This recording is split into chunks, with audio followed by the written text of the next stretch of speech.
Bonjour à tous. Bienvenue à nouveau au Forum Low-Tech. C'est bien le niveau du son ? Ouais.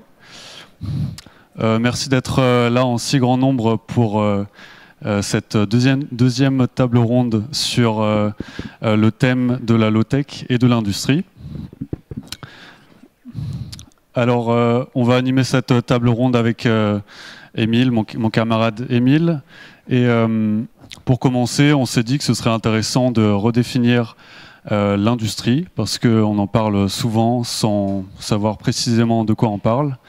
Et pour ça, de manière très simple, on a repris la définition du Larousse,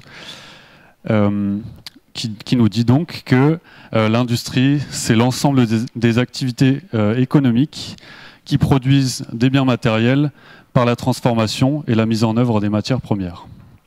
C'est donc une définition plutôt large. De nos jours en France, les politiques parlent de plus en plus de réindustrialisation du pays, de ramener l'industrie en France. Mais pourquoi ? Dans quel contexte ? Aujourd'hui, on se rend compte qu'avoir désindustrialisé le pays l'a appauvri. On y a perdu beaucoup d'emplois et beaucoup de savoir-faire. On a délocalisé nos industries, par exemple en Asie, pour aller chercher une main-d'œuvre moins chère, des normes sociales et environnementales beaucoup moins contraignantes. Et en France, l'industrie qui reste est maintenant exposée à la compétitivité de produits low cost importés d'une industrie qui serait illégale en France. Parce que leur avantage compétitif est dû au fait qu'ils n'ont pas toutes ces normes sociales et environnementales à respecter. Oui, il est bon de le rappeler qu'en France, on a pas mal de normes qui sont peut-être insuffisantes, mais qui ont le mérite d'exister.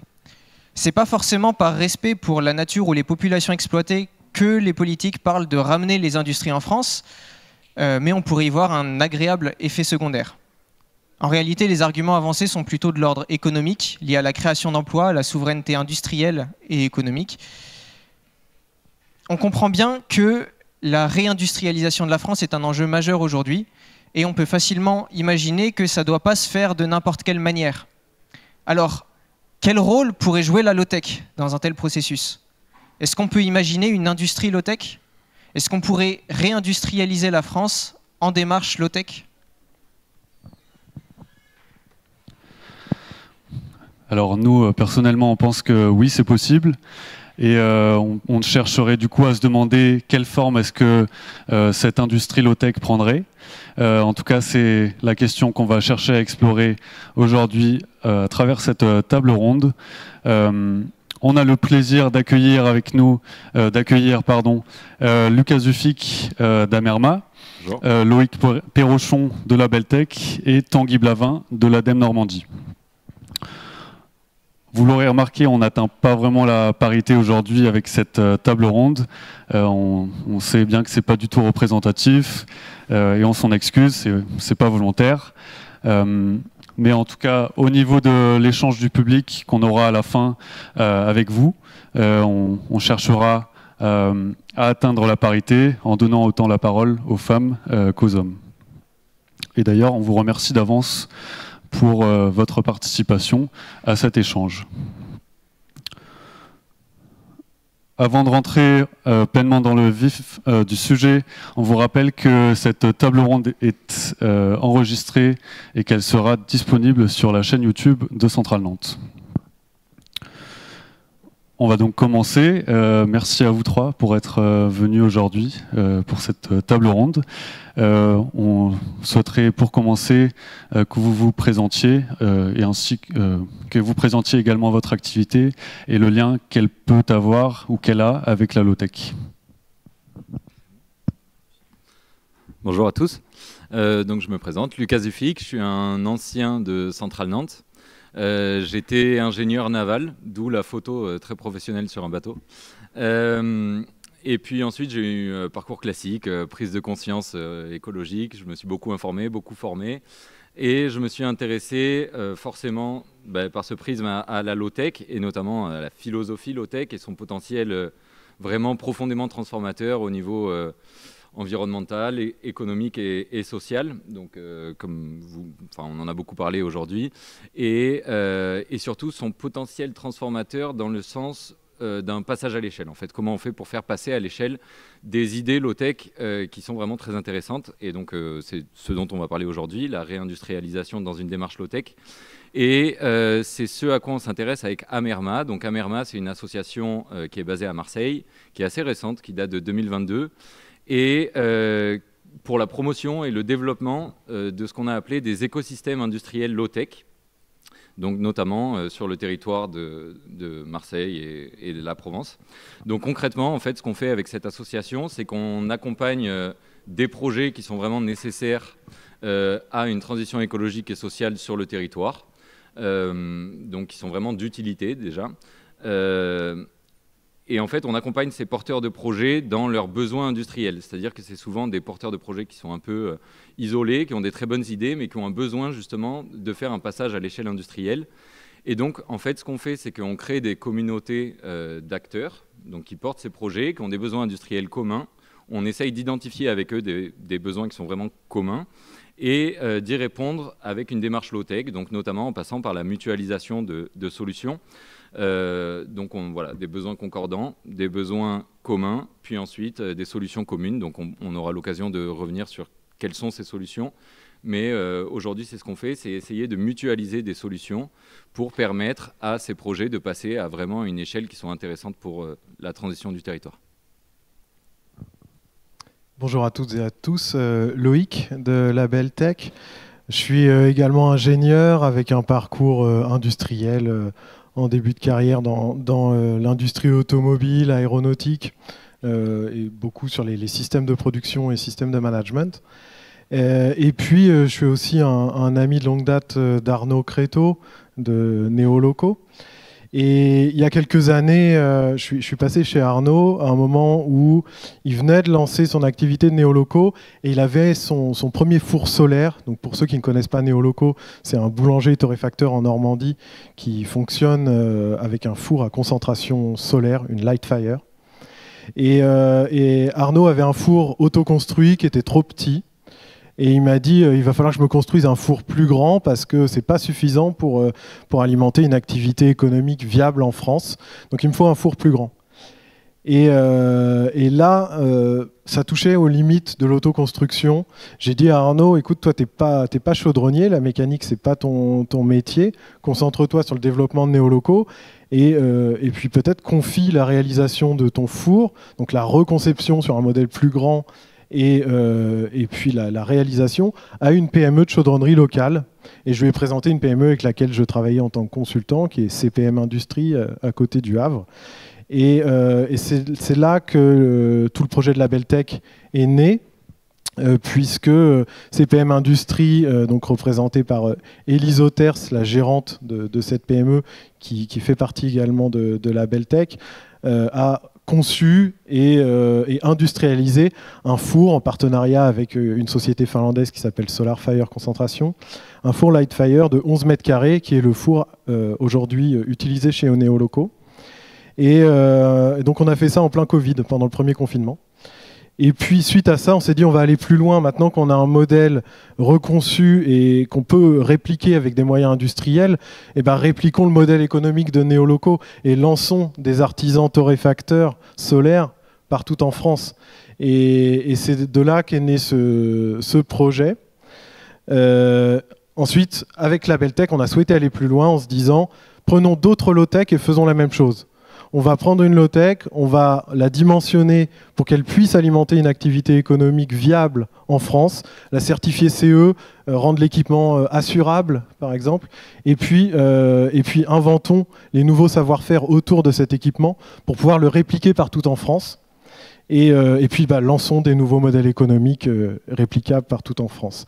Alors chez Label Tech, aujourd'hui, on est 5 à ce jour. Il y a donc Arnaud Créteau, et moi, il y a Élise Auters dont je vous ai parlé, Maxence Fourneau qui est un coach d'entrepreneur à impact, et puis Alan Fustek qui nous a rejoint récemment.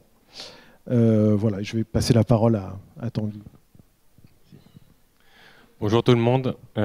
Du coup, moi aussi, je suis un ancien en École centrale de Nantes, et ça me fait plaisir de revenir ici, même si cet amphithéâtre me rappelle mon TOEIC que j'avais passé juste là. Donc voilà, aujourd'hui, donc je suis ingénieur économie circulaire à l'ADEME Normandie et je suis référent sur les notions d'éco-conception, d'évaluation environnementale, de bioéconomie et également du coup les low-tech.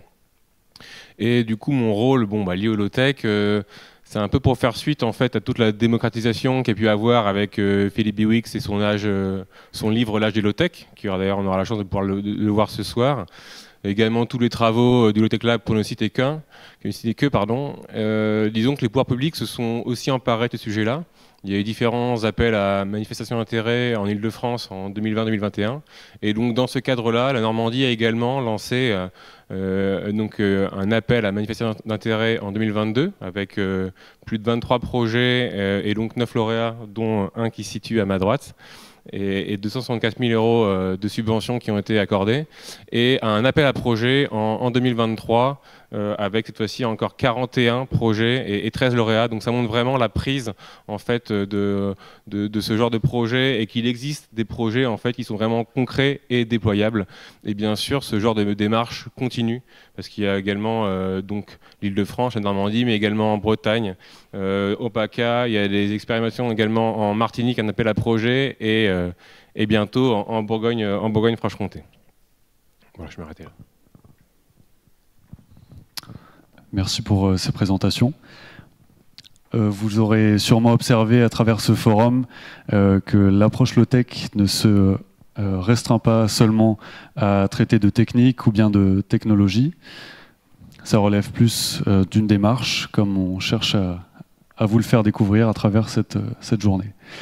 Et donc on voit surtout que ça relève pas mal de solutions organisationnelles, et du coup on souhaitait savoir comment est-ce que ça fait écho, c'est cette question de la mise en relation d'acteurs, comment est-ce que ça fait écho à vos activités. Tanguy, si tu veux bien commencer, s'il te plaît. Oui, du coup, dans la continuité un petit peu en fait de ces différents dispositifs qui ont pu faire émerger en fait des démarches et des projets, c'est important en fait de comprendre que l'approche générale, on va vraiment avoir ce critère systémique des low-tech, c'est pas uniquement la somme de plein de démarches, mais il faut bien sûr créer des relations du réseau entre. On a vraiment besoin que les low-tech prennent une vision plus large, de pouvoir professionnaliser les low-tech et également les intégrer au niveau des gouvernances territoriales et vraiment fédérer les acteurs. Et donc dans ce cadre, en Normandie, on a lancé du coup une mission d'animation régionale des low-tech, où, comme vous avez pu voir ce matin, c'est Ilan Vermeuren, qui était aussi un étudiant d'école centrale option low-tech, qui prend ce poste d'animation. L'idée vraiment, c'est de pouvoir identifier les acteurs et puis leurs besoins, de créer des synergies entre ces personnes, parce que c'est important de ne pas créer non plus des solutions qui sont un peu chez soi, hors sol, mais de pouvoir les partager, de faire en sorte qu'elles soient acceptées en fait, par la population et par le réseau. Ce qui est important ce matin aussi, j'ai bien aimé une phrase que je vais citer, c'était d'apprendre à se connaître dans l'incertitude. Pour moi, elle m'a marqué parce qu'aujourd'hui, c'est vrai que les élèves ont rencontré ça dans l'équipe low-tech, peut-être avec vos projets. Disons que c'est un débat, les low-tech aujourd'hui sont encore plus ou moins définis, on sait à quoi les opposer, mais il y a encore des débats en tout cas sur la définition précise. Et je pense que c'est important de pouvoir justement se serrer les coudes dans ce niveau-là. Et ensuite, l'échelle régionale est également intéressante parce que ça peut paraître petit au niveau national, mais c'est également grand au niveau du maillage territorial. Et ça a vraiment un rôle aussi d'intermédiaire pour pouvoir accompagner en fait, les pôles plus territoriaux, des pôles qui seront encore plus petits au niveau des communes, au niveau des EPCI, et vraiment faire ce lien et créer un maillage et un réseau qui sera intéressant. Parce que bien sûr, qui dit accessible dans les low-tech, il y a un côté aussi très local et rapproché en fait, du public et de leurs besoins. Alors, chez Labeltech, on commence, puisque c'est une entreprise jeune, mais on développe un savoir-faire pour mettre sur le marché des nouvelles technologies low-tech avec un modèle économique approprié.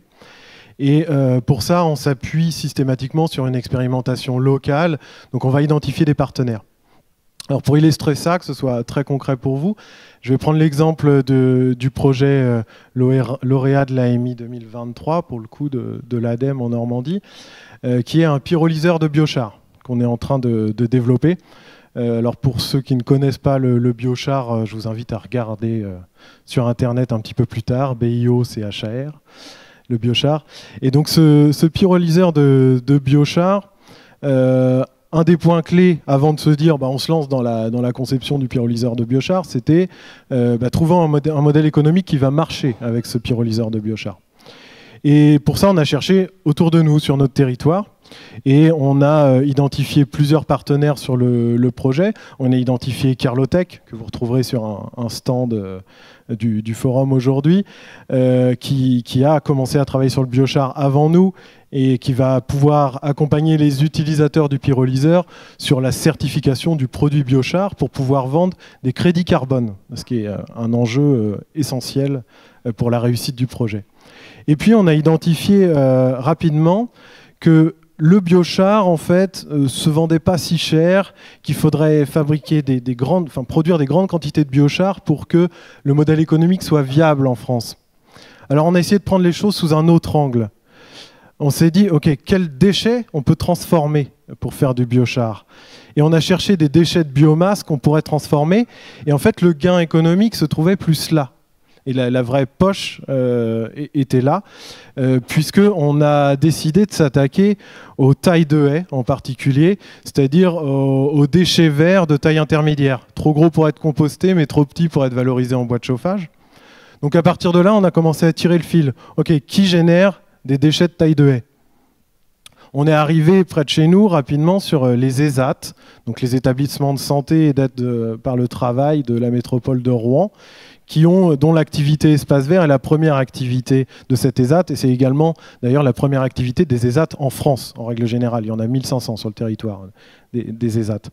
Et en travaillant avec eux, on s'est rendu compte que le coût de mise en déchetterie de ces déchets verts dans les ESAT, c'était de l'ordre de 60 000 € par an. Et donc bingo, la clé du modèle économique, elle était là. C'était plus économiser sur les coûts de mise en déchetterie plutôt que le prix de vente du biochar en lui-même. Et on a commencé à travailler avec les ESAT pour développer un modèle économique qui permette d'économiser sur les coûts de mise en déchetterie, de vendre du biochar plutôt que de produire un déchet, de vendre du crédit carbone et en plus de récupérer la chaleur de pyrolyse pour chauffer les ateliers. Donc en maximisant les gains comme ça, on arrive à un modèle économique rentable en France. Donc voilà un exemple très concret de modèle économique low-tech à partir d'un équipement low-tech.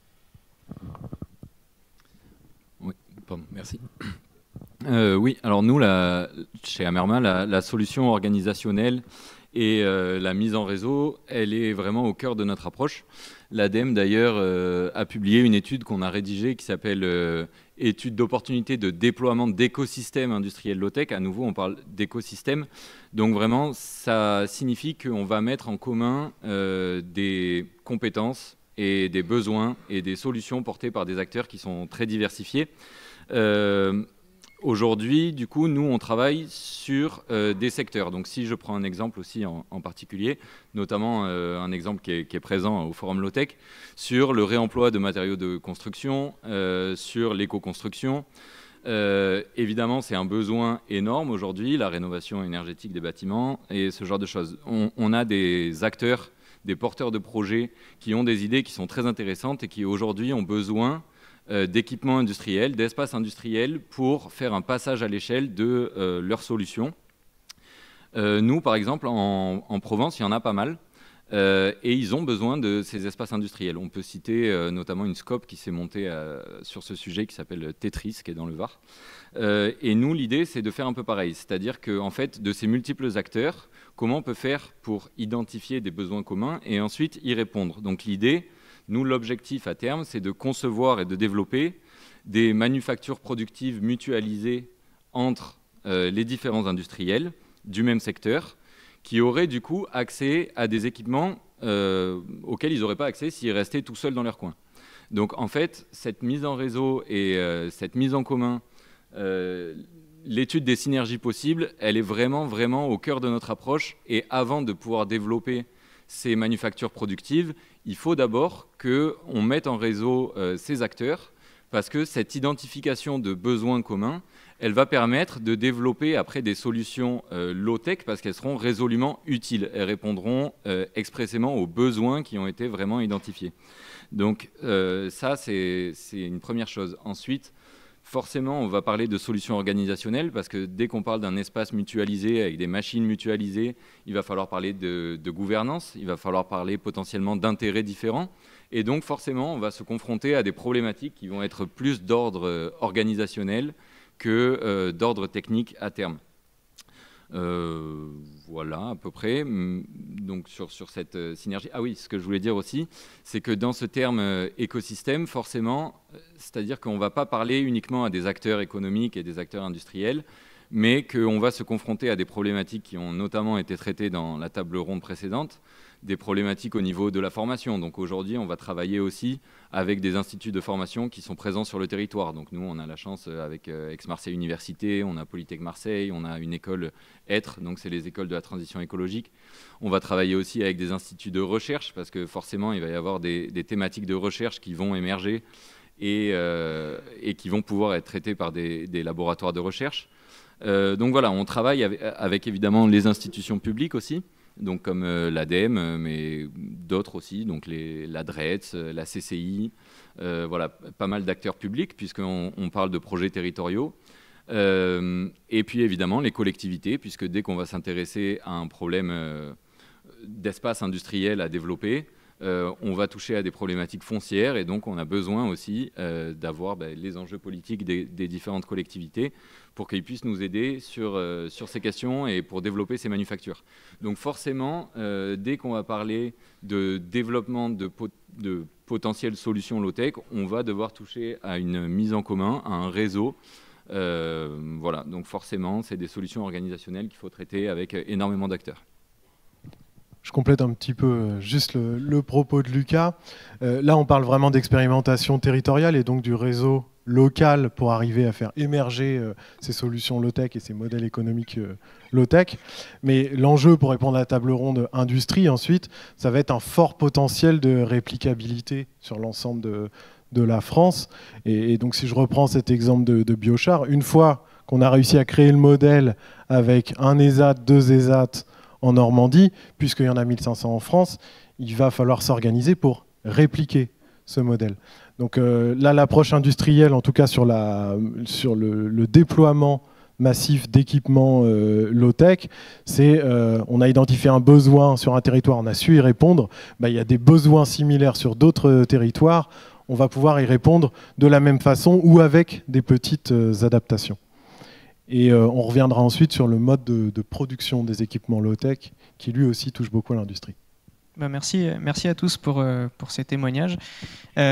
Si on voulait développer une activité qui soit plus low-tech, quelle stratégie adopter et où chercher de l'aide, de l'inspiration? Est-ce que Loïc, par exemple, tu peux nous parler de la démarche que vous avez développée avec la Beltech? Alors ça tombe bien, j'ai amené une petite diapo. Tu peux appuyer sur le bouton. Donc chez la Beltech, il y a des ingénieurs formés encore une fois dans l'industrie avec un parcours d'ingénieur.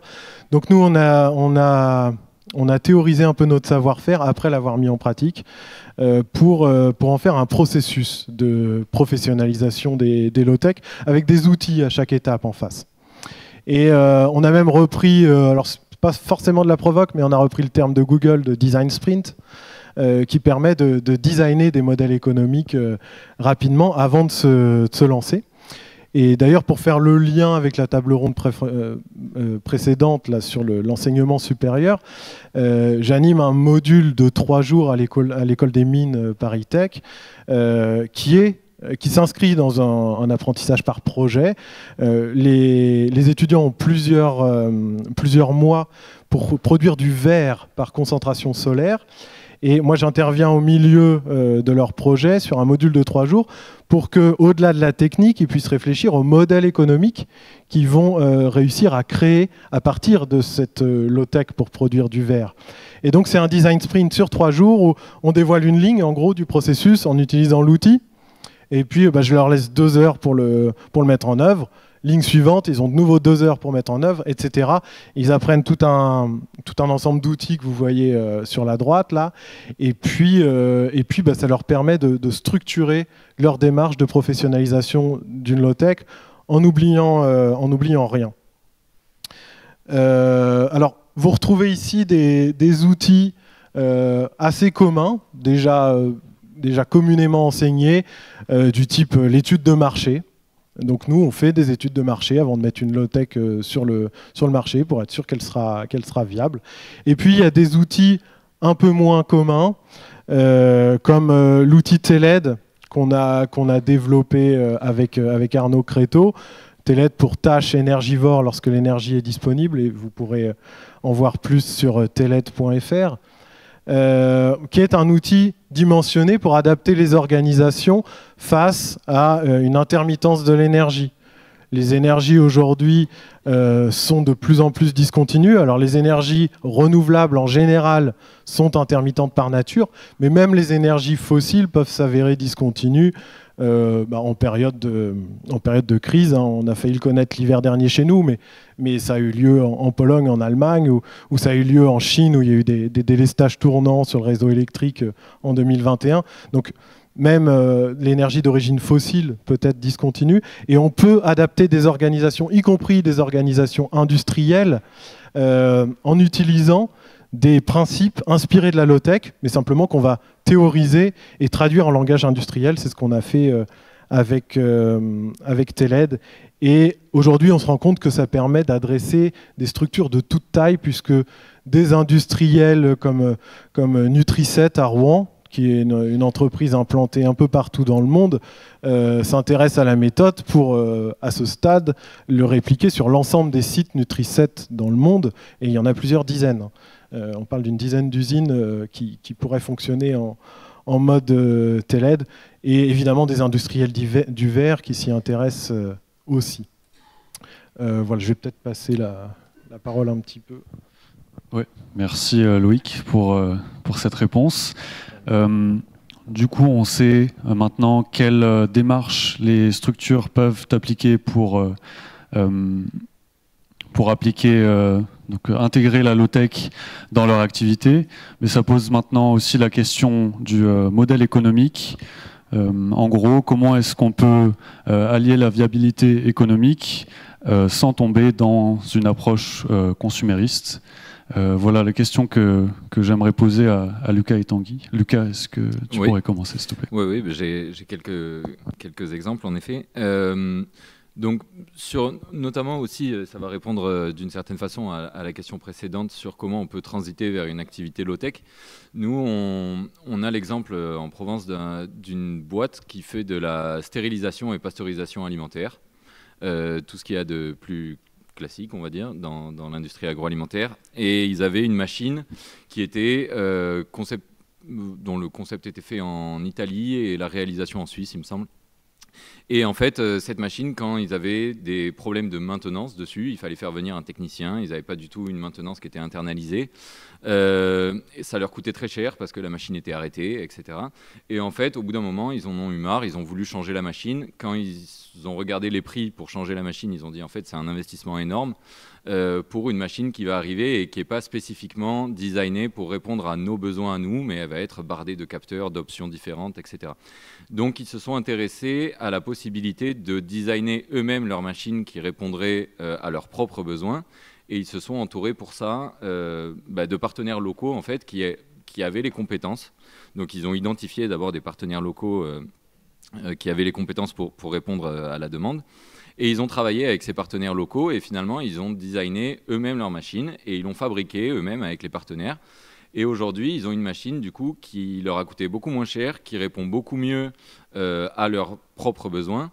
Et aussi, ils ont réinternalisé la maintenance. C'est-à-dire qu'en fait, ils sont passés d'une machine pas low-tech à une machine qui a été plutôt conçue et fabriquée dans une démarche low-tech.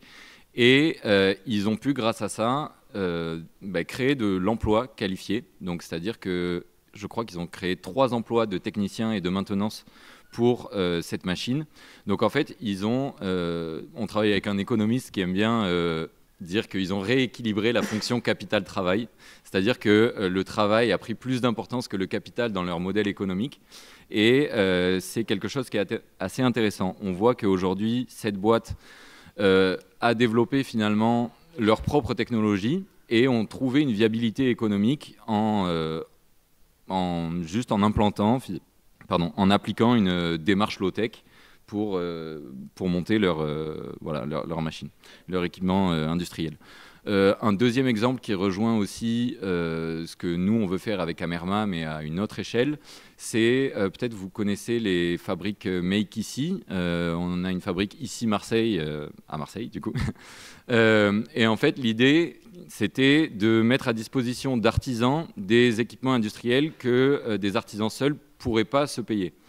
Et donc du coup, ce que les gestionnaires et fondateurs de Ici Marseille ont fait, c'est qu'ils ont acheté des machines qui étaient obsolètes ou inutilisées.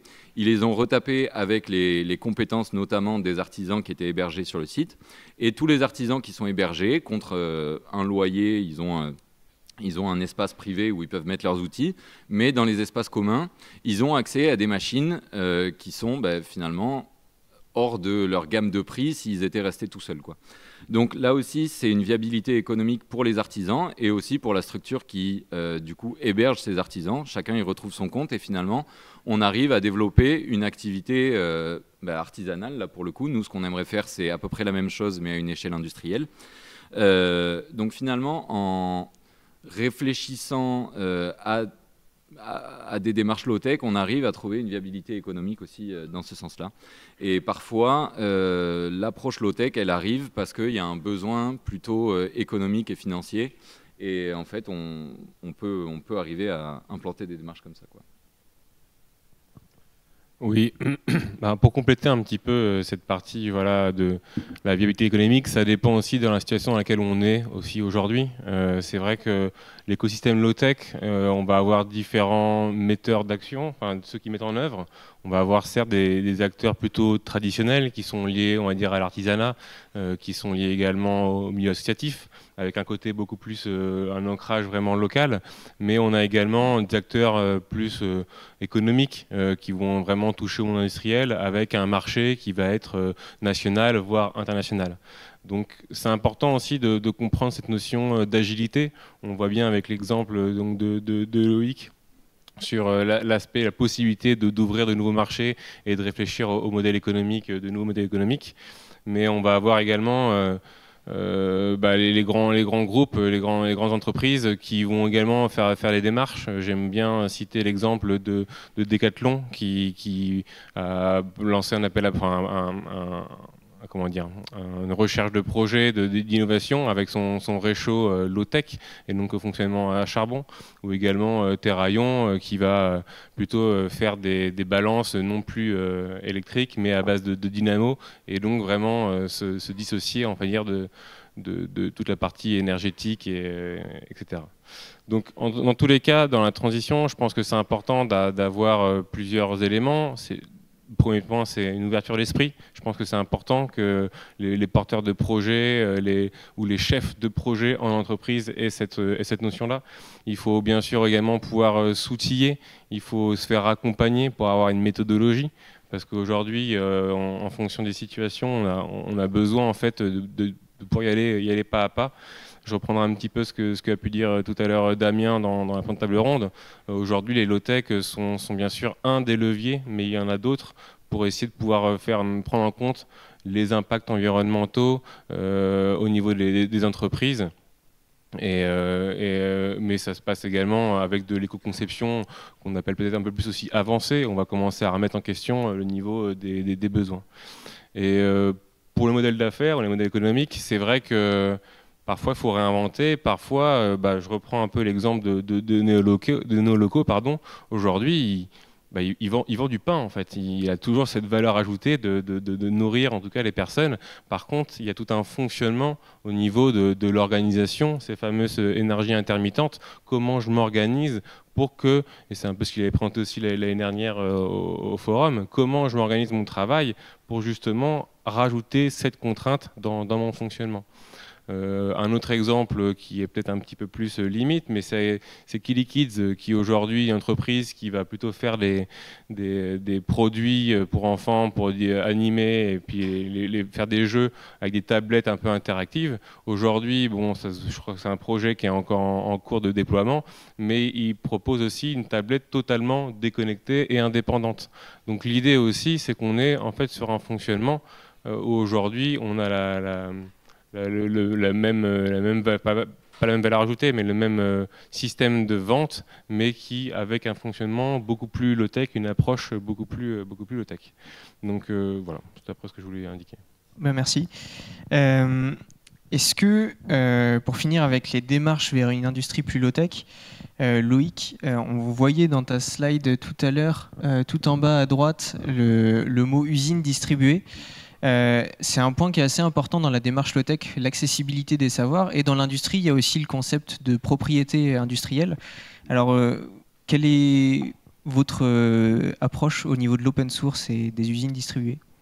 Alors, en effet, il y a 2 lignes là, qui sont encadrées en orange, parce que je voulais revenir dessus aujourd'hui, parce que les autres outils que vous voyez sont assez communs, assez connus, en particulier l'éco-conception, hein, mais j'en ai pas parlé, mais c'est un point central pour développer un équipement low-tech.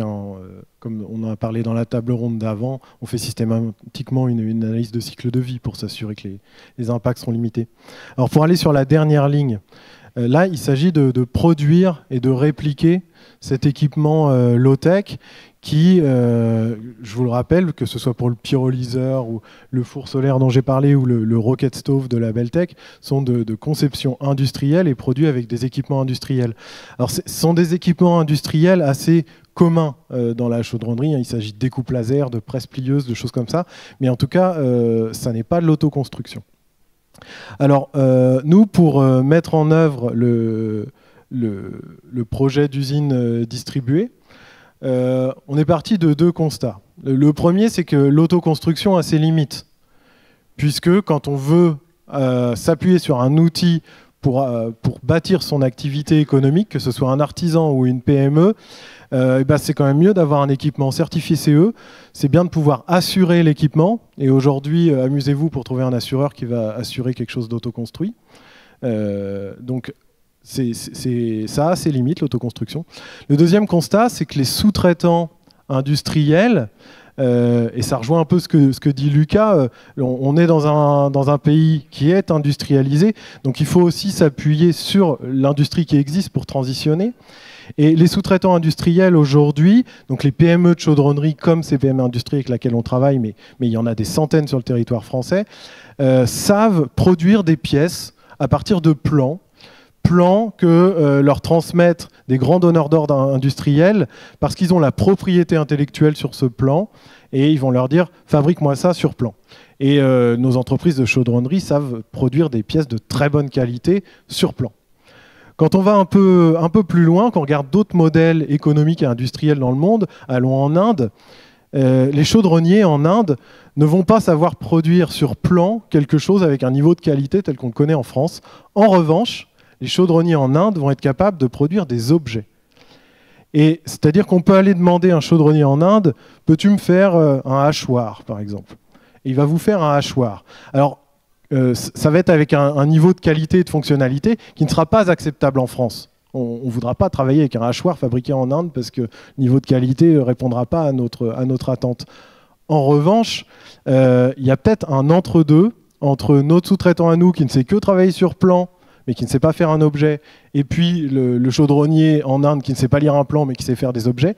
Il y a peut-être un entre-deux qui est de se réapproprier des savoir-faire chez les sous-traitants industriels pour qu'ils soient capables de produire des objets qui répondent à des besoins réels et concrets de leur territoire. Et d'où le modèle d'usine distribuée. Alors, encore une fois, pour être très concret, je vais prendre un dernier projet comme exemple sur lequel on travaille avec la Beltech. C'est le projet Velio. Peut-être que certaines d'entre vous connaissent le Velio.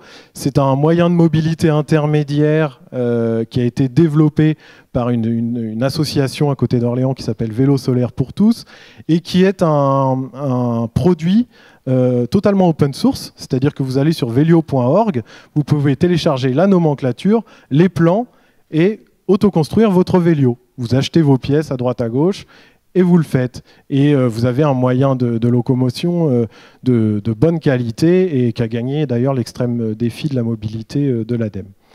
Et ce vélo aujourd'hui n'est disponible qu'en autoconstruction. Alors on travaille avec l'association Vélo Solaire pour tous pour proposer 2 nouveaux modèles de distribution au-delà de ce modèle d'autoconstruction. On voudrait un modèle clé en main du vélo, donc qui puisse sortir des usines distribuées, mais aussi un modèle qui puisse être entre l'autoconstruction et la production en usine, c'est-à-dire un industriel qui met à disposition le vélo en kit, et puis des stages d'1 semaine pour les gens qui veulent acquérir le vélo, qui viennent chez l'industriel et qui vont assembler eux-mêmes pendant 1 semaine avec l'industriel et avec les moyens industriels sur place, qui vont assembler leur vélo, et à la fin de la semaine, ils repartent avec leur vélo, ils sont capables, évidemment, durant toute la vie de leur produit, de le réparer à volonté, puisqu'ils l'ont assemblé au départ. Donc c'est une solution encore assez intermédiaire d'usine distribuée. Alors ce qui est intéressant avec l'usine distribuée, c'est qu'on ne veut pas recréer le modèle industriel actuel. Donc quelqu'un qui voudrait un vélo à Marseille, pour aller près de chez Lucas, il ne va pas s'adresser à CPM Industrie qui est à côté du Havre, même si on va être avec la Beltech et CPM Industrie, le premier partenaire de vélo pour démontrer le modèle économique, il va plutôt s'adresser à un chaudronnier de Marseille. Et l'intérêt de ce modèle d'usine distribuée, c'est qu'on va créer un réseau de sous-traitants en chaudronnerie qui sont habitués à travailler pour des grands donneurs d'ordre comme Safran et autres. On va créer un réseau entre eux. On va mettre en commun des propriétés intellectuelles open source, et puis n'importe quel de ces chaudronniers pourra aller produire des solutions complètes localement pour les besoins locaux du territoire, et même y apporter des petites adaptations pour les besoins directs de son client. Ça apporte énormément de résilience sur les territoires, et en période de crise, ce sera précieux d'avoir à côté de chez nous différents corps de métier qui sont capables de produire des objets qui aujourd'hui sont des objets mondialisés, clairement, dans leur production. Je suis peut-être un peu long, il faut que je donne la parole. Oui, je voulais dire 2 mots sur les usines distribuées. En effet, nous, l'idée, quand on parle d'écosystème industriel low-tech, c'est de sortir du modèle des giga-usines et de développer des usines là où il y a, ou en tout cas des équipements industriels, là où il y a des réels besoins. Donc on peut prendre un exemple qui est très bien. Sur des manufactures productives sur le textile, il y a un très bon exemple, par exemple, qui s'appelle Fashion Green Hub, qui est vers Roubaix. Donc ils ont monté un projet qui est hyper intéressant et dont on s'inspire beaucoup. Maintenant, est-ce que tous ceux qui veulent faire du réemploi du textile dans le sud, de l'upcycling et tout ça, est-ce qu'ils doivent travailler avec Roubaix parce que là-bas, ils ont déjà réussi à réindustrialiser, ou est-ce qu'on doit s'inspirer de leur modèle pour développer une usine qui fasse sens pour le bassin de population de Marseille, par exemple? On est plutôt sur ces considérations-là, et eux aussi.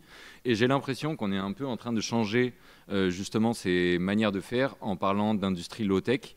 On sort un peu de ce modèle de giga-usine pour essayer de développer des plus petits équipements industriels qui soient mieux adaptés. Et ça, c'est vrai sur beaucoup de secteurs. On le voit aussi quand on s'intéresse à la consigne du verre qui est en train de réapparaître. Aujourd'hui, il y a un peu une opposition entre certains centres de lavage énormes qui se bâtissent avec des investissements qui sont très conséquents, et d'autres plus petits qui essayent de voir le jour pour qu'ils soient mieux répartis et ainsi limiter aussi les effets du transport, par exemple, du verre. Bref. En tout cas, le modèle d'usine distribuée est en effet hyper important, je pense, pour le développement d'une industrie low-tech.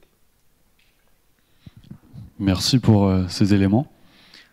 Avant de passer aux questions du public, Tanguy, on souhaiterait en savoir un petit peu plus sur ce que serait une industrie sous la démarche low-tech, en reprenant peut-être la définition de l'ADEME ou des éléments sur lesquels vous travaillez au sein de l'organisation. Moi, je pourrais reprendre la définition de l'ADEME sur la démarche low-tech, et puis on échangera tout à l'heure ensemble sur ce point. Moi, il y a un des éléments qui était intéressant, parce qu'on peut venir sur la question du besoin, planétaire, etc. C'est aussi ce côté de l'entretien avant et le remplacement avant l'entretien et la réparation avant le fait de remplacer, une habitude qu'on a un peu prise aujourd'hui.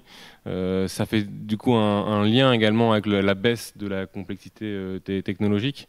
Mais c'est vrai qu'aujourd'hui, au niveau des entreprises, si on reprend un peu le scénario génération frugale justement de l'ADEME pour la transition 2050, on parle et on voit bien avec les discussions avec Loïc et Lucas, hein, on a des entreprises qui seront beaucoup plus locales. Il y a la taille de l'entreprise qui est peut-être également et l'industrie à se poser en question, et on aimerait tendre de plus en plus vers le 100% Made in France.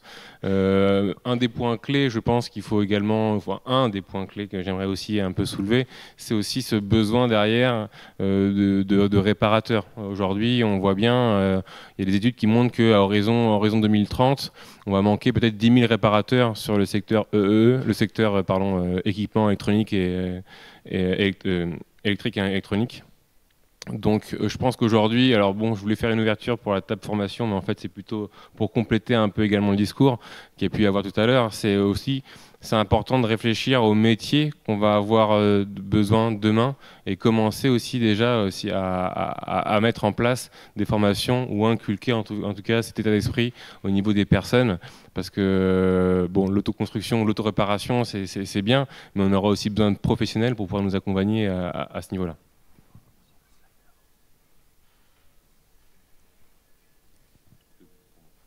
Merci Tanguy.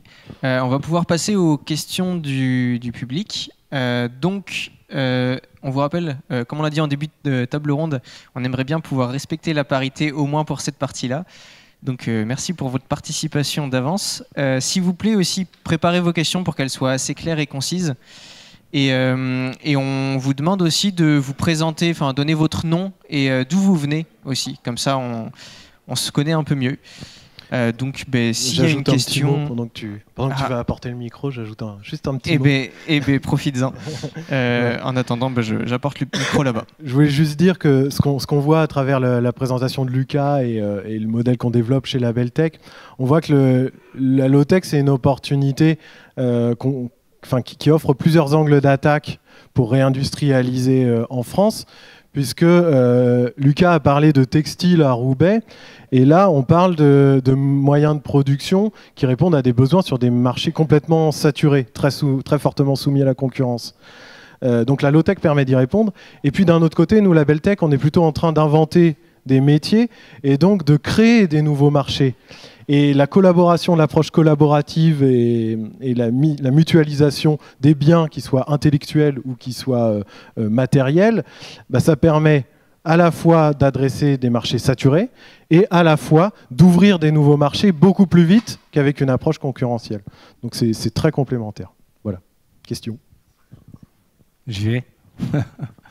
Ouais, bonjour, moi c'est Michel Fouata Prestavoine, je suis un salarié EDF mais en mécénat en ce moment au sein du 93 pour essayer de fonder un incubateur de la transition low-tech territoriale avec toute cette question de comment tu fais le lien entre des types d'acteurs très différents, ceux que je côtoie dans l'écosystème low-tech avec mon association Oséon depuis longtemps, des interlocuteurs plus industriels comme EDF, il y a le réseau EcoSD qui anime avec Orange aussi, donc on a l'occasion de discuter avec eux. Et sur cette question de comment on fait une transition low-tech qui peut permettre de réunir les moyens de tous ces gens-là, je voudrais illustrer par exemple que chez EDF, ils ont des technologies dans les placards qui correspondent à de la low-tech. Ils ont même parfois des gars qui se chauffent dans les territoires d'outre-mer et se disent on va arrêter d'envoyer nos pièces à réparer en avion en France, on va monter un petit atelier et puis on va bricoler nous-mêmes et puis ça marche. Et en fait, il y a une question qui est fondamentale pour moi, pour embarquer tout le monde, c'est de créer un cadre sécurisant, juridique, alors c'est un cadre juridique avec des modèles contractuels, et c'est aussi derrière des moyens opérationnels, parce que moi je fais un usage massif du Creative Commons CC by SA, mais quand tu peux pas faire respecter un certain nombre de choses qu'il y a en théorie derrière cette licence, t'es pas rendu, quoi. Donc c'est un peu un appel que je veux faire ici. Moi, la proposition que je fais à des acteurs comme ça, c'est, enfin à tout le monde, c'est-à-dire à la fois l'artisanat, des gens qui sont dans l'écosystème low-tech et qui sont super innovants, qui ont 3 longueurs d'avance en termes de conception de choses rationnelles par rapport au monde dans lequel on est, en ressources contraintes et tout ça, des questions sur lesquelles ne sont pas en avance les industriels. Mais par contre, en regard, on a des industriels qui ont des puissances de R&D qui sont phénoménales et qui, s'ils les mettaient au service de la low-tech, pourraient faire des choses géniales. C'est comment on s'assoit autour d'une table pour inventer ensemble d'un commun accord un cadre juridique qui respecte tout le monde et qui donne les moyens à chacun de valoriser son apport, quoi. Donc voilà, c'est quel cadre contractuel pour opérationnaliser un certain nombre de licences aujourd'hui.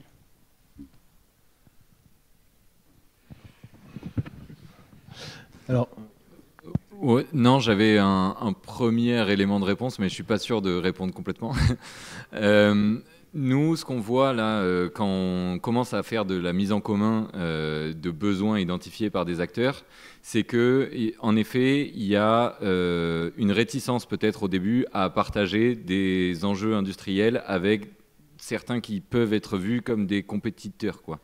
L'idée, c'est vraiment de passer de cette philosophie de la compétition à une philosophie de la collaboration, notamment, comme disait Loïc, sur des marchés qui aujourd'hui sont saturés. Donc si je reprends l'exemple du textile, c'est quelque chose qui est vraiment très présent.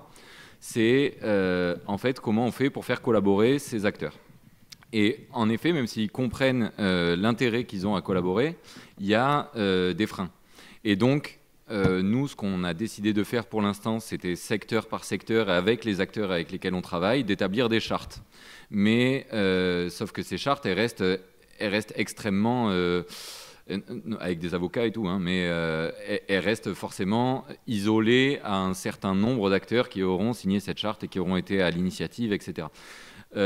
Pour l'instant, c'est la première réponse à laquelle on a pensé, mais en effet, ça va demander une évolution des cadres juridiques, des normes, énormément de choses qu'il va falloir accompagner. Donc ça va être aussi du lobbying, et pour ça, il y a quand même des acteurs qui doivent faire ce lobbying, et on le voit dans à peu près tout. Par exemple, si on parle du vrac et de la consigne, il y a des acteurs, des réseaux qui sont là spécialement pour faire du lobbying, pour faire évoluer les lois au niveau du vrac et ce genre de choses. Donc c'est quelque chose aussi qu'il faut envisager et qu'il va falloir largement étudier pour la low-tech, c'est sûr. Alors moi, je vais répondre sur toute forme d'innovation technologique. Pour expérimenter, il y a besoin d'un cadre juridique, et il faut s'encadrer de s'entourer de différentes compétences. Chez Labeltech, on travaille beaucoup avec l'ADEME, qui va nous appuyer financièrement, qui va ouvrir son réseau, qui va apporter des compétences aussi. On travaille avec la région Normandie, qui s'engage quand même fortement avec l'embauche d'Ilan. C'est aussi appuyé par l'ADEME, mais sur la région. Mais pour l'expérimentation pure, un acteur qu'il faut avoir dans son écosystème, c'est la préfecture. Parce que le préfet peut fonctionner par arrêtés préfectoraux pour, en gros, contourner la loi localement dans le cadre d'une expérimentation. Et donc, c'est un acteur important dès qu'il s'agit d'expérimenter des technologies. Maintenant, pour répondre à ta question sur une structure pour collaborer avec un organe beaucoup plus gros comme EDF, nous, chez Labeltech, on est dans une démarche totale de transparence et de transmission. D'ailleurs, le Rocket Stove qu'on a développé, vous trouverez, on a publié sur LinkedIn, je crois. Sur LinkedIn, on a publié les premiers rapports d'essai qu'on a fait. Il y a des résultats qui peuvent faire peur. Mais c'est parce que c'était un prototype, on a fait des essais. Donc oui, on a failli mettre le feu. Mais on a appris. On a appris. Et on va jusqu'à la certification CE, et demain, il y a un assureur qui va assurer cet équipement. Mais on n'a aucun problème à dire que pendant nos expérimentations, on a failli mettre le feu. Mais puisqu'on a eu cette expérience-là, les professionnels qui l'utiliseront ne vivront pas ça, et tant mieux. Et donc, on est dans une démarche de transparence. Et quand je parle de transmission, tu vois, le design sprint qui était affiché juste avant, c'est pas la peine de le remettre, le design sprint qui était affiché là, on le dévoile complètement librement. Parce que si EDF, qui a des moyens de R&D, veut lancer des low-tech que vous avez dans les tiroirs, comme tu dis, eh ben, on peut vous aider. On peut vous aider à animer un design sprint, 2 design sprints, etc. et vous rendre autonome pour que EDF lance des low-tech. Mais on n'a plus le temps d'attendre. Donc collaborons. Nous, on donne tout, il n'y a pas de problème. Oui, je voulais compléter un peu sur ce rapport que j'ai lu, et c'est vrai que c'est une belle preuve, je trouve, d'humilité et de franchise et de partage qui est quand même extrêmement nécessaire, en tout cas dans cette communauté de la low-tech. Et donc on a besoin, bien sûr, de personnes qui réglementent. Tout à l'heure, j'ai parlé de personnes qui mettaient en œuvre, que ce soit plutôt artisanal, industriel, mais on a besoin aussi de personnes qui vont influencer au niveau de la low-tech, des personnes qui vont enseigner la low-tech. On est quand même bien placé ici pour en parler. On va aussi avoir des cabinets de conseil qui vont plutôt accompagner, conseiller les personnes. On va également avoir besoin un peu de financeurs de la low-tech. Moi, je me rassois. Mais aussi, voilà, d'animation, de communauté. En fait, c'est l'ensemble de ces personnes-là. Donc, chacun a son rôle à trouver, en fait, dans cette belle histoire qu'est la low-tech.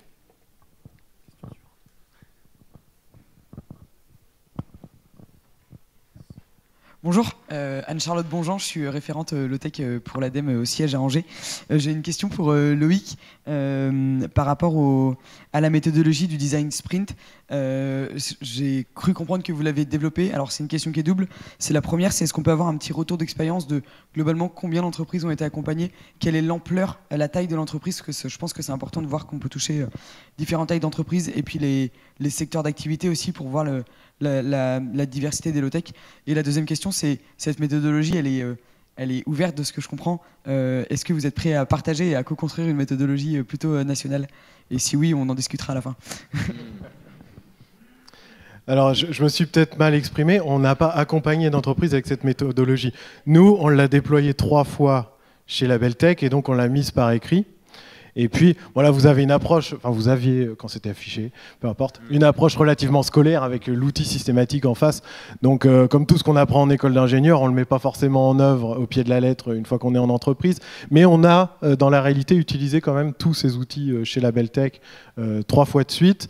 Et c'est une méthodologie qui doit marcher. Donc, on n'a pas accompagné d'entreprise à ce stade, mais on est prêt à le faire puisque moi je suis consultant en éco-conception, puisque c'est l'ADEME Normandie qui m'a formé d'ailleurs, avec le pôle éco-conception, et puis j'ai 9 ans de consulting derrière moi, donc ça peut se faire, et donc on est totalement ouvert à ce que ce soit dévoilé à l'échelle nationale et puis que ça bénéficie au plus grand nombre. Professionnalisons les low-tech, allons-y.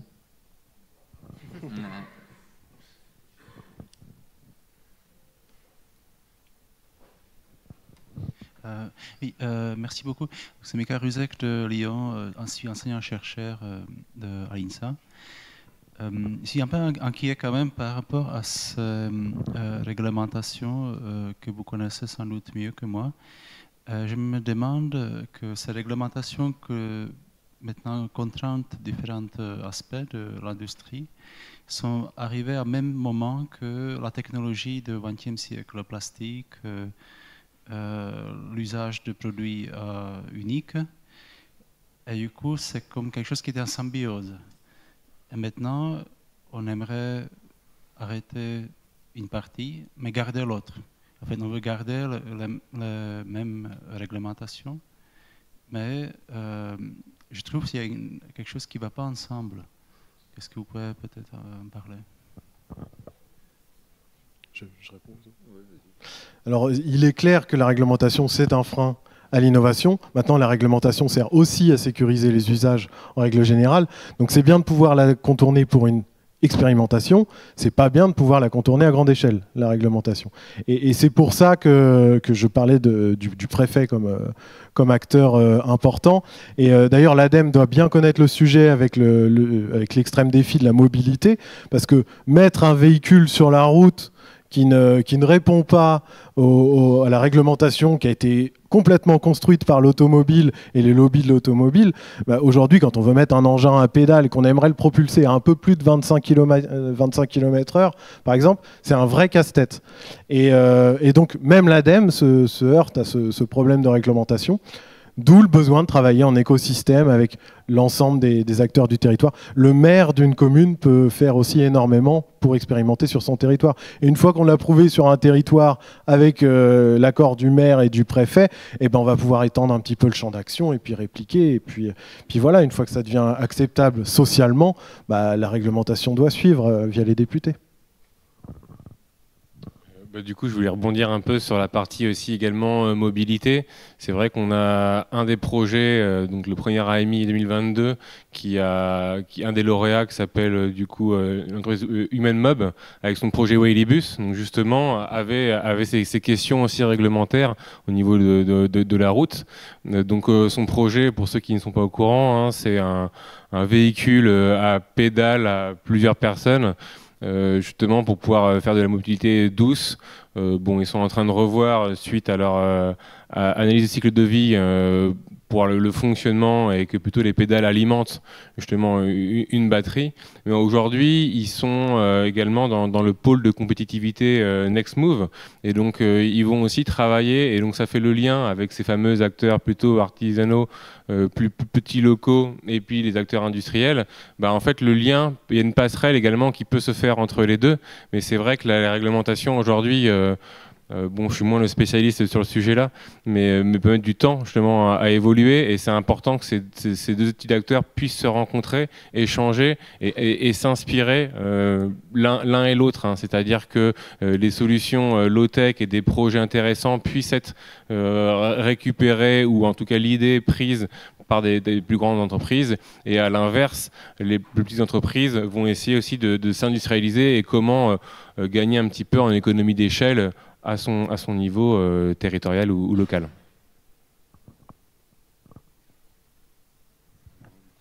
Bonjour, moi j'avais une question pour les élèves ingénieurs justement. Je pense qu'on est des générations où, du coup je serais intéressée aussi d'avoir peut-être un peu chacun vos parcours. Mais donc j'ai compris qu'il y a eu des réorientations professionnelles. Nous je pense qu'on est quand même, on a un peu cette chance maintenant cette chance ou pas, mais d'être très sensibilisés aux soucis du changement climatique et donc de débuter des carrières là-dedans. Et du coup, moi, je me demandais quels seraient vos conseils justement pour des futurs diplômés, dans quel, s'il faut plutôt aller travailler dans du conseil, quelle boîte, ou à l'ADEME, ou comment se former, avoir un impact dans la low-tech et l'économie circulaire le plus efficacement possible pour des jeunes diplômés. Je vais enchaîner. Alors moi, mon parcours, il est assez... je ne sais pas s'il faut le reproduire, parce que j'ai vécu 10 ans en Polynésie française. En fait, moi, je reviens tout juste de l'autre bout du monde. Donc, c'était quand même très intéressant. Mais voilà, j'ai un parcours où c'est vrai que donc moi je suis promo, alors que je me trompe pas, 2011 ou 2012 par là, et c'est vrai qu'à l'époque j'avais un peu des paillettes dans les yeux au niveau des nouvelles technologies. C'était à l'époque de l'iPhone, avec quand même quelques années, on cherchait la nouvelle application, donc c'est un peu ça qui me faisait malheureusement, entre guillemets, rêver. Et cette claque écologique, énergétique, comme vous l'appelez, je l'ai prise un peu plus tard. Par le bout du plastique, d'ailleurs, j'ai commencé à tirer un peu cette pelote de laine. Donc, le conseil que j'ai envie de dire, c'est foncer, en fait. Foncer dans ce que vous ressentez un peu au fond de vous, de votre raison d'être. Parce que moi, aujourd'hui, j'ai cette chance de pouvoir travailler à l'ADEME. Je suis rentré en France, notamment pour pouvoir être plus en accord, également avec mes orientations énergétique, de vie en fait. C'est-à-dire que quand on prône quelque chose, c'est important aussi de pouvoir le vivre et c'est par le vécu qu'on va pouvoir se rendre compte en fait des difficultés, mais du bien-être également que ça apporte, cette sobriété, cette simplicité. Donc aujourd'hui, moi je suis dans le cadre de l'ADEME, mais voilà, s'il peut être en fonction un peu, et là c'est plutôt attrait à votre personnalité, si vous êtes plutôt amené à vouloir, vous êtes alors j'aime pas les mots anglais, une faiseuse, c'est-à-dire, moi j'ai envie de faire les choses, j'ai envie d'expérimenter parce que j'ai besoin de ce contact-là. Si on a plutôt une intelligence, on va dire, sociale, et donc je vais vouloir créer des changements de comportement, je vais vouloir un petit peu relier les gens, créer ces communautés, les supporter. On a parlé aussi dans la formation au niveau de l'éco-anxiété. Je pense qu'on a tous eu cette phase plus ou moins longue, est-ce que d'ailleurs j'y suis pas encore, d'assumer en fait certaines parties. Il y a des débats de famille à Noël qu'on a envie d'éviter parfois. Donc, et après, il y en a certains qui sont plus sur l'aspect technique, l'aspect. Donc, ça dépend un peu. Il y a différents acteurs. Il y a également une plateforme qui s'appelle Shift Your Job, qui était aussi assez intéressante, qui permet en tout cas relativement de repérer certaines entreprises qui ont des accords, en tout cas, avec les valeurs qu'on peut retrouver. Voilà. Je ne sais pas si c'est une bonne réponse, mais. J'en parle un petit peu parce que j'interviens dans 6 écoles d'ingénieurs et peut-être Centrale Nantes, ça pourrait intéresser d'ailleurs. Pour les ingénieurs, c'est faites-vous plaisir avant tout. Trouvez le job qui vous motive, donc que ce soit consultant ou autre, faites-vous plaisir. Après sur le parcours, tous les parcours sont bons tant qu'à la fin ils sont là pour aller dans le bon sens surtout. Donc moi, je suis un bien pire exemple que Tanguy. J'ai travaillé dans l'aéroportuaire en Arabie Saoudite comme chef de projet pendant 2 ans. Je me suis arrêté quand j'ai eu recours à des travailleurs forcés. Donc c'est vraiment pour vous dire jusqu'où je suis allé.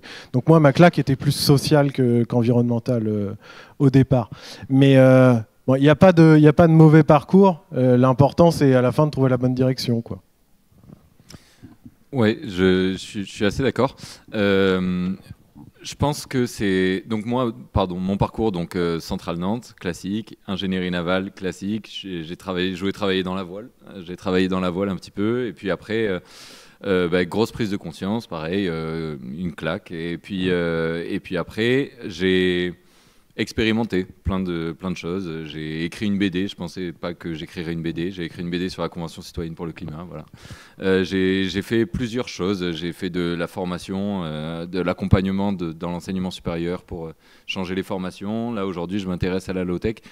Et je pense que je suis à ma place, en fait. Et au moment où je suis plus à ma place, je change. Et je pense que en fait, c'est important de se poser des questions quand on prend cette claque. Et je pense que c'est mieux de le faire quand on est encore en école parce qu'il y a on a plus de marge de choix. Et ensuite, une fois que vous rentrez dans la vie active, ce qui arrive quand même assez rapidement, je pense qu'en effet, il y a de plus en plus de choix pour quelqu'un qui a envie d'avoir un impact positif. Donc il y a énormément de structures, il ne faut pas avoir peur d'expérimenter. Donc par exemple, en effet, travailler à l'ADEME, ça a des avantages et ça a des inconvénients, forcément. Travailler en entreprise privée, ça a des avantages, ça a des inconvénients. Si vous voulez travailler dans un petit groupe, vous allez pouvoir mettre en place plus de choses, mais par contre, l'impact que vous aurez, peut-être qu'il sera minime. En revanche, si vous travaillez dans un grand groupe, peut-être qu'en fait, faire évoluer ce grand groupe, ça aura plus d'impact, mais ce sera beaucoup plus compliqué.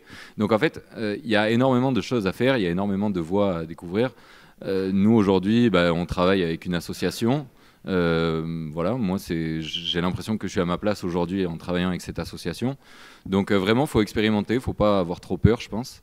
De toute façon, quand vous sortez d'une école d'ingénieur comme Centrale, vous retombez sur vos pattes, après, quoi qu'il arrive, j'imagine. Vous êtes bien outillés souvent à la sortie.